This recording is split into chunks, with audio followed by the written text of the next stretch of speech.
Cerita ini kejadian tahun 2012. Ada 4 orang mahasiswa, laki-laki semua, yang namanya jadi Adam, Benny, Oki, sama Deka.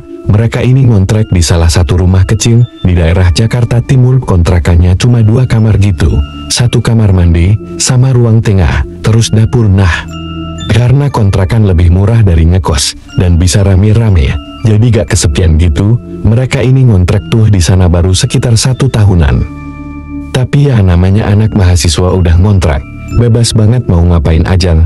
Satu yang paling bandel di antara mereka berdua tuh namanya Adam. Emang mainannya suka aneh-aneh. Di suatu sore, Adam ini ngidein buat main jelangkung yang sebelumnya. Adam emang udah ngobrol-ngobrol nih sama saudaranya yang ngerti hal mistis, dan searching-searching apa yang perlu disiapin.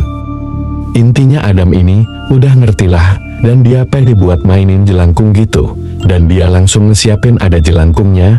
Nah, habis itu dia ngajak temen-temennya pada mau main. Gak Deka dengan cepat bilang gak mau ikutan. Akhirnya dia langsung ke kamar buat baca buku. Jadilah Adam ngerayu temennya lagi nih 2. Ada Benny sama Okin dengan iming-iming. Adam bilang kalau lu bisa minta sesuatu dari si jelangkung ini. Dan akhirnya mau aja tuh buat diajak main si Benny sama Oki. Semua persiapan yang diminta sama Adam diturutin tuh sama temen-temennya. Dari jam 7 malam, Deka gak denger dari dalam kamar. 3 temennya kayak udah ngerasa gerusuk itu di ruang tengah, karena kamar tempat Deka ini di samping ruang tengah itu persis. Jadi karena emang kontrakannya gak besar, jadi dia bisa denger nih temen-temennya ngapain aja. Nah, Deka ini rada-rada kepo gitu, cuma masih nahan dirinya lah buat gak keluar. Karena ya udah gua juga takut, gua baca buku aja lah. Sekitar jam 10-an kurang, sempet tuh temen-temennya teriak dari luar. Dek, mau makan gak? Gua beli nasi goreng nih. Deka dim aja dari kamar, males gitu kayak gak mau ikutan.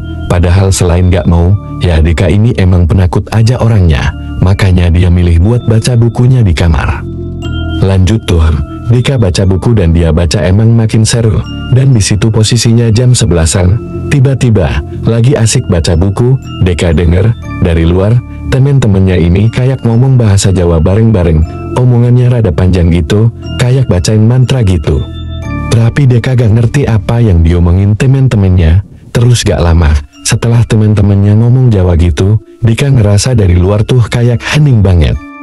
Sekitar cuma beberapa detik, habis itu Deka denger dari luar temen-temennya gerasak gerusuk sambil teriak-teriak ngomong kotor. Sampai akhirnya di luar tuh jadi hening banget. Jadi Deka ngedenger temen-temennya teriak-teriak gak karuan. Terus lama-lama hening gitu aja, gak ada suara sama sekali. Deka coba balik teriak keluar dong kayak, bro, woi, bro. Maskin temen-temennya ada di luar apa enggak, tapi gak ada jawaban apa-apa. Mulai panik tuh Deka, dia bilang, woi, jangan pada bercanda dong. Kok diam aja sih lu semua? Setelah sempat mikir mau keluar atau enggak, akhirnya Deka cobalah. Dia buka pintu dan ngecek sebenarnya ada apa di luar. Begitu buka pintu, ternyata di ruang tengah gak ada siapa-siapa. Dan gak lama setelah itu Deka pingsan gitu aja. Nah, apa yang terjadi? Nih kita lihat dari sudut pandang Adam dan kawan-kawannya. Ya, jadi di jam 7 malam itu, Adam nyuruh temen-temennya buat siapin bikin boneka jelangkungnya.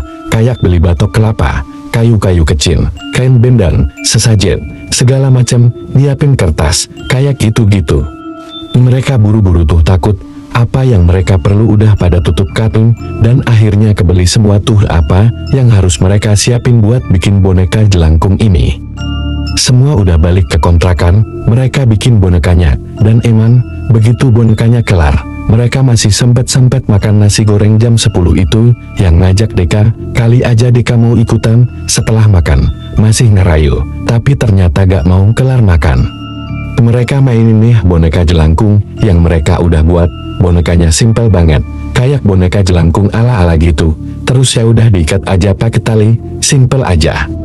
Nah, bonekanya coba dimainin, mereka sebutin mantranya. Mantranya bukan kayak datang tak dijemput, pulang tak diantar, tapi bahasa Jawa yang rada panjang gitu. Makanya Deka dari dalam ngedengar teman-teman yang ngomong Jawa kan.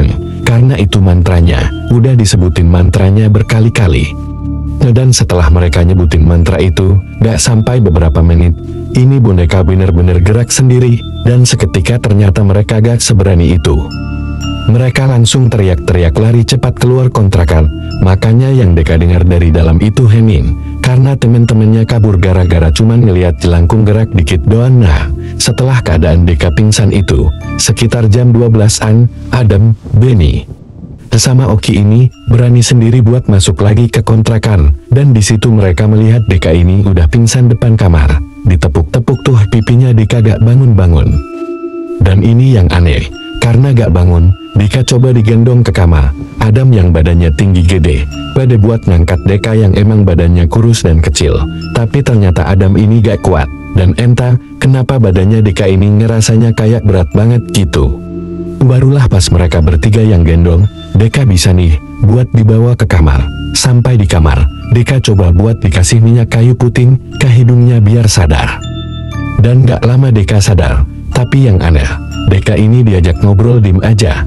Dimnya bukan yang dim kosong gitu, tapi dia ngerasa heran dan bingung sendiri sama apa yang dia omongin sama temen-temennya. Gak ngerti temennya ngomong apa, dan dia ngerasa bingung gua ada di mana. Kayak keheranan melihat sekeliling ruangan itu. Nah, Adam yang rada-rada heran nepuk-nepukin pipinya si Deka. Woi, lu kenapa sih Dek? Sadar-sadar. Tapi tiba-tiba si Deka ini mukul pipinya Adam, terus marah-marah. Tapi marah-marah pakai bahasa Jawa. Temen-temennya ini pun ngeliat si Deka ini aneh, ngebusungin dadanya dan ngeberatin suaranya gitu. Nah, di situ temen-temennya keheranan. Terus Adam yang emang ngerti bahasa Jawa coba ngobrol sama sosok yang ada di dalam badannya Deka ini, tapi ngomongnya gak jelas, kayak orang kebingungan ngeliatin sekitar kontrakan mereka gitu si Deka. Dan selain bingung, dia juga kayak ngerontak-rontak, marah-marah, gak jelas, dan akhirnya gara-gara kayak gitu, si Deka ini ditahan sama temen-temennya dan diikat tangannya ke belakang, terus Deka didudukin ke kursi dan diikat juga. Jadilah Deka yang lagi kesurupan ini gak bisa kemana-mana. Biar gak berular, tapi gak lama setelah itu, si Deka ini pingsan lagi. Nah, setelah Deka pingsan, Adam nyoba buat mainin jelangkungnya, dengan harapan arwah ini mau cabutlah dari badannya Deka. Mantra coba diucapin lagi pakai bahasa Jawa sama Adam, dan gak lama beneran, sambil dipegang sama Benny dan Oki, si jelangkung itu gerak lagi. Walaupun mereka bertiga juga takut ya, gara-gara jelangkung ini gerak sendiri kan, tapi ya mau gimana, harus dilakuin biar dengan harapan Deka bisa balik lagi. Di situ Adam sama yang lain tuh ngeliat ke arah Deka dengan harapan, ya semoga Deka udah balik lagi, tapi enggak, Deka ini masih pingsan. Tapi gak lama setelah itu, boneka jelangkung ini yang dipegang sama Oki dan Benny itu mulai nulis di kertas. Tulisannya rada-rada hancur, tapi masih bisa kebaca tulisannya. Nama si sosok ini, sebut aja Sugito, dan satu nama pemakaman di daerah Pandeglang. Adam tahu dari saudaranya, arwah yang masuk ke boneka jelangkung ini bisa dari mana aja, dan arwah ini bisa minta dibalikin ke asalnya. Tapi Adam gak nyangka bakal sejauh itu, jauh banget dari tempat mereka, kayak bisa 2 jam lebih, kalau naik mobil, udah malam juga. Tapi enggak ada pilihan lain, walaupun datang malam, mereka naik mobil berempat, sambil Deka yang masih pingsan itu diikat tangannya. 2 jam lebih perjalanan ke sana, sampailah mereka di pemakaman di Pandeglang itu, dan benar aja, di pemakaman di Pandeglang ini, ada satu kuburan dengan nama Sugito. Langsunglah untuk ketiga kalinya, mereka bertiga mainin jelangkung di depan kuburan Sugito ini. Setelah mantra diucapin pakai bahasa Jawa, bener tuh, Deka bangun lagi, tapi kelihatan Deka yang lagi kesurupan ini busungin dada, ngomong Jawa gak jelas, dan cuma Adam yang ngerti. Tiba-tiba setelah ngomong Jawa itu, Adam tiba-tiba ngegali kuburannya si Sugito ini pakai batu. Layak dikorek-korek gitu kuburannya, dan setelah dikorek-korek kuburannya itu, di dalam kuburannya, ada sebatang emas, langsung diambil tuh sama si Adam. Dan setelah ngomong-ngomong Jawa yang lagi-lagi Benny dan Oki itu gak tahu apa artinya, Deka pingsan lagi. Adam langsung bilang ke teman-temannya, ayo kita cabut sekarang. Benny dan Oki yang masih bingung ya, nurut aja gitu sama Adam, dan di tengah perjalanan mereka pulang. Deka udah sadar lagi tanpa tahu kenapa dia tiba-tiba bisa ada di dalam mobil sama 3 temennya, serta membawa emasnya. Jadi, waktu masih dikontrakan si Adam ini sempat ngomong-ngomong Jawa gitu sama sosok yang ada di dalam badannya Deka kan. Nah, si Adam ini tuh main jelangkung. Karena dia mau minta jadi kaya sama si arwah ini, dapatlah dia emas. Tapi, si arwah ini minta buat ambilnya harus di kuburan arwahnya ini sebagai jaminan. Kalau misalnya arwahnya ini bisa balik ke tempatnya dia di Pandeglang itu.